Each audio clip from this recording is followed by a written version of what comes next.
अस्सलाम वालेकुम।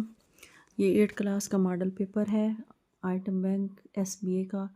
ये आज हम शुरू कर रहे हैं। हो तो बहुत लेट गई है क्योंकि पेपर होने वाले हैं। ये मिड टर्म का है तो इसके एमसीक्यूज सिर्फ कर लेते हैं जो ऑब्जेक्टिव पेपर है। बाकी पेपरों के बाद बाकी जो मॉडल है इंशाल्लाह वो भी मैं करवाऊंगी सारा। तो इसका पहला पेपर जो है वो शुरू करते हैं। ये सवाल नंबर 1 है। अस्मा की तस्कीर और तानीस के हवाले से दुरुस्त असूल है। स्यारा ज़मीन का नाम मुन्नस है, ये इसका जवाब है। लेकिन कुछ असूल हैं मुज़क्कर और मुन्नस के, उनके मुताबिक तमाम बरे आज़मों के नाम मुज़क्कर हैं। यहाँ पे तमाम बरे आज़मों के नाम मुन्नस लिखे हुए हैं।